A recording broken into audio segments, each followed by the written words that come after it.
नमस्कार। Alpha academy education को तुम मानकु बहुत बहुत स्वागत।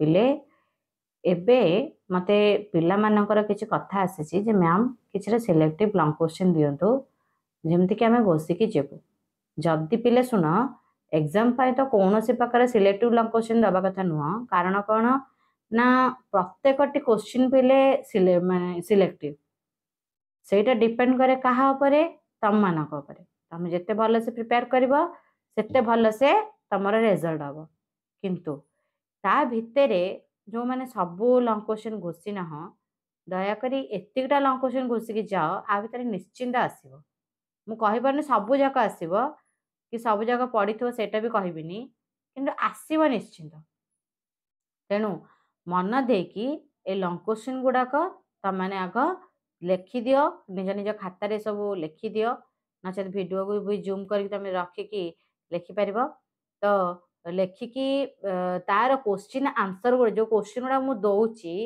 तार आंसर गुडा टी खोज जोड़ा तुम क्वेश्चन आंसर गुडा पाई जाउछ तो भल कथा न पाइरे भी कौन से माध्यम रे चेक कर नचेत मु भी तुम मानक किछरा आंसर देबी काली किंबा काली तमनको हब जदि से आंसर गुडा देई देबी जोड़ा को नथिबो तो सेटा तमने आग भल से पढ़ तो आज आमे आमे कौन करबा ना किछरा सिलेक्टिव क्वेश्चन गुडा कौन कौन से गुडा सब आरंभ करबा तो पिले फास्ट आसीबो कौन कलिंग युद्ध ये जो कलिंग युद्धर से क्वेश्चन आसला कौन ना कलिंग युद्धर कारण आ परिणाम ये गुडाक लेखिया कौन आसला कलिंग युद्धर कारण और परिणाम तापरे आउ गोटे क्वेश्चन आसला कौन स्वतंत्र ओडिशा आंदोलन 1903 मसीहा परवर्ती घटनावली गुडाक वर्णना कर से कौन कहला से कहला स्वतंत्र ओडिशा आंदोलन 1903 मसीहा परवर्ती घटनावली गुड़िक वर्णना कर ये है 2 number long type question 3 number कौन देला दिल्ली रे कौन देला ना दिल्ली रे सुल्तानी राजत्व काल रे भारतर सामाजिक अवस्था वर्णना कर से कौन कहला ना दिल्ली रे सुल्तान राजत्व काल रे भारतर सामाजिक अवस्था वर्णना कर ये है कौन ना 3 नंबर क्वेश्चन पिले या पर आसिला को नंबर 4 नंबर क्वेश्चन कौन आसिला 1857 विद्रोहर सामाजिक अर्थनैतिक कारण गुड़िक लेख पिले प्राय इयर क्वेश्चन जदि आमे देखिबा ए 1857 विद्रोहटा प्राय आसीबो बा आसीछि तो मे बी तम मानकर भी आसीबारे 1857 विद्रोहर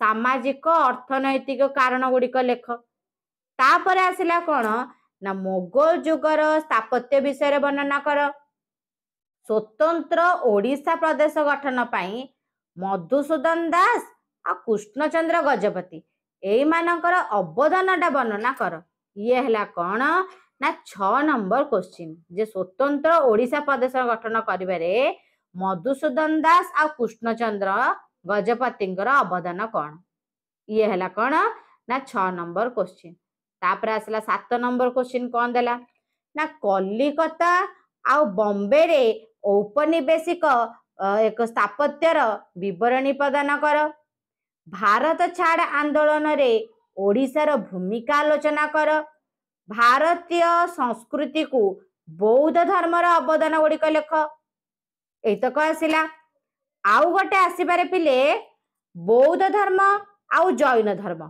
कौन आसिला ना बौद्ध धर्म और जैन धर्म मध्य रे पार्थक्य दर्शाओ बुझीला बौद्ध धर्म और जैन धर्म मध्य रे पार्थक्य दर्शाओ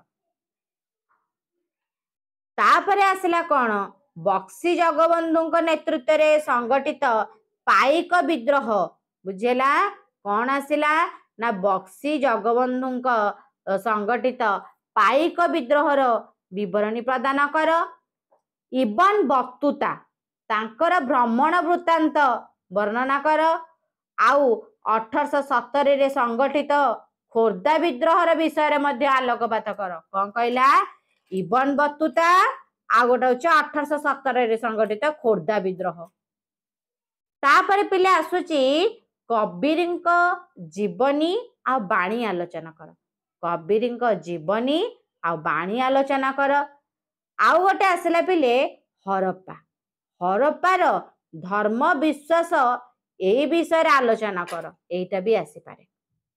आउ कौन रहिला पिले आउ रहुची भारतर मुक्ति संग्राम रे मालती देवींकर अवदान। पिले मालती देवींकर अवदानटा प्राय मध्य इयर क्वेश्चन आसीची तेणु तमानकर भी आसी पारे। एइटा भी भल से टिके देखिबो। तापर कौन आसिला ना सांताल विद्रोह। सांताल विद्रोहर पृष्ठभूमि गतिधारा फलाफल वर्णना कर। ये आसिला कौन सांताल विद्रोह।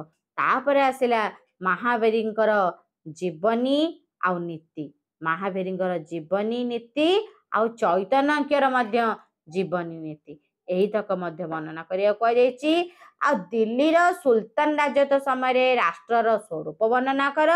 एकविंश शताब्दी रे इतिहासर प्रासंगिकता कौन थला। एकविंश शताब्दी रे इतिहासर प्रासंगिकता पिले या भितरे एतिकटा मु सिलेक्टिव क्वेश्चन तमानकु देइछि। टोटल हिस्ट्री बुक भितरे 5टा यूनिट रहिछि। 5टा यूनिट भितरु मु तमको एटा सिलेक्टिव क्वेश्चन किछटा देली। आउ गोटे पिले देख हिस्ट्री पिला मानकर पाई तमानक पाई हातरे 4 दिन समय मिलुछि। 4 दिन समय मिलुछि। तो ए जो 4 दिन रहिला आज एने लॉन्ग टाइम क्वेश्चन टा देखिलो। आज रातिर काम कौन ए लॉन्ग टाइप रो क्वेश्चन को आंसर उडा तम पाखरे अछि ताकू लिखि दियो। जो गुडाक नाही तमे कमेंट रे दियो मु ताकू आंसर उडा देबी। आ जदी अछि तो भलो कथा लिखि दियो ता घोष। बाकी रहिला कौन काली सब जो 2 मार्किया 3 मार्किया उडा देख। तापर दिन सब 1 मार्किया उडा देख। देखिदेला परे कौन हबो ना प्राय क्वेश्चन गुडाक तुमको मेकअप करिया को समय टी मिल जिवो। बुझियला तेणु तमे माने आउ समय नष्ट न करी ए क्वेश्चन गुडाकर आंसर खोजिबा को लागो। आ ए क्वेश्चन गुडाक घोषिबा को आरंभ कर दियो। तापरे हमें 2 मार्किया 3 मार्किया एगुडा सब भी तमाने प्रैक्टिस करो। तापरे भाबुची जे सब पिलांकर हिस्ट्री एग्जाम बहुत भल से हबो। आ तमानकर शुभकामना मु तमानकु जणाउची जे तमानकर सब परीक्षा रे तमान सब उत्तीर्ण कर भल रिजल्ट कर। एतिकी मोर जगन्नाथ पाखरे प्रार्थना।